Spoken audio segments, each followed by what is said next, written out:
Futurecom 2022, maior evento de telecomunicações da América Latina. Estou com o Beltrán Simon, que é partner da McKinsey, e vai contar um pouquinho sobre o que a consultoria trouxe para o evento. A entrevista é em inglês, então eu vou mudar aqui. Nice to have you here, talk with us. So it's your first time at the event, but not from McKinsey. What about that? Exactly. So, well, first of all, thank you for the time. We are honored to be here. It's my first time, obviously not in Brazil, but in this event. But McKinsey has a long-standing tradition of coming to events, so we feel that being here is a privilege.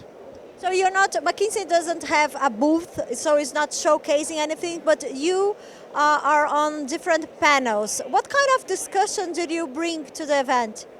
So we have brought a series of experts from different countries, so North America, Africa, Asia. I think we are privileged to have them here, and we are going to share our views, on some topics such as, how do we refarm spectrum, 2G, 3G, now that the auctions, have finalized on 5G. We are going to share our views on the metaverse as well, payments. So in general, what we're bringing is our experience, in what has happened in other markets, and what do we believe is the future of the industry. You just mentioned a lot of hot topics in telecommunications currently. What do you think should be on the main agenda from telecoms in Brazil? So look, I'm very excited about Brazil, although I don't live here. I come here very often because we have clients here. And I think that the sector is going under a lot of transformation. No? So first of all, the consolidation after the Oi absorption, right? I think it's opening new perspectives. Operators are going to invest more, right? I think that the same thing is going to happen on the fixed side, where Brazil is amazing. I was telling my colleagues that probably is the only market in the world where 50% of the broadband accesses are from small companies, no? So and there's a lot of fiber for a country like this. So obviously that opens a lot of opportunities for consolidation, which obviously means investment, no? So I think that Brazil is in the with 5G, with fiber, it's in an amazing position to now go into the second renaissance, no, to me, which is bringing OTT platforms, to bring the metaverse, to bring augmented reality, to bring IoT. I think that all of the enablers are there. It's just about executing. You mentioned metaverse, and it's a very buzzword currently.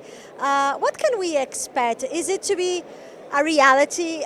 Is it going to change the world, or are we going to see a second life reforming? Look, this reminds me a bit. I think that the jury is out, right? So we need to expect a lot of failures, but some successes. And this reminds me, when we were doing the first 3G plans back in Europe, and we were talking about video conferencing and everything, and it was a flop. And then came Steve Jobs with the iPhone and revolutionized everything. It reminds me to e-commerce. No, at the very beginning in the 2000s, everybody said it's not going to fly. And now it's where most of us buy our stuff, no? So yes, there's a lot of uncertainty. Yes, there will be a lot of failures, but I think that the 5 or 10% of the people that will succeed will really change the world. But still, probably we are 5 to 10 years out from the real use cases and the real impact. And having a global view, as McKinsey has, from different markets in the world, in what position Brazil is today in terms of moving forward on telecommunications? We are implementing 5G right now in many cities. What's your perspectives on that? So Brazil is a super interesting market because the level of investment, especially in fiber, is second to none. I mean, there are very few markets, of these characteristics that have such investment. There's a real bet for 5G as well. And there are very, very strong, operators in the market, no? That without a revenue that, if you compare to the US or Europe, is much smaller. So I think it's like something to applaud, no? The level of commitment and the level. Room to grow? I think there's room to grow if the regulator and the agents recognize that you need to grow to invest.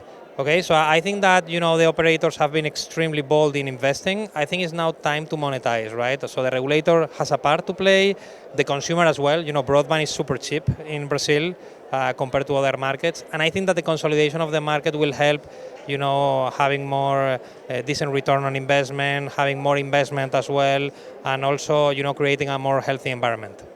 And looking ahead, I don't know, 5 years from now, what do you think the market will look like? Well, I think there will be much more consolidation. So I wouldn't even be surprised if on the mobile side, operators start to share and you only have servcos, okay? And on the fixed side, I'm sure that there will be a lot of consolidation, right? So, and that will bring, exciting opportunities. I think the other thing that will happen in the sector is new players that we don't know today are going to appear, right? So, I'm thrilled when I look at South America, and especially, in Brazil, the level of startups and the level of, great ideas that are happening, no? So I expect new players that we cannot think about today, right, being really dominant in Brazil and in Latin America in the coming years. Thank you, Beltrão, for having this interview. No, it was my pleasure. E acompanhe todas as novidades da Futurecom 2022 na plataforma digital e fique por dentro de tudo que está rolando.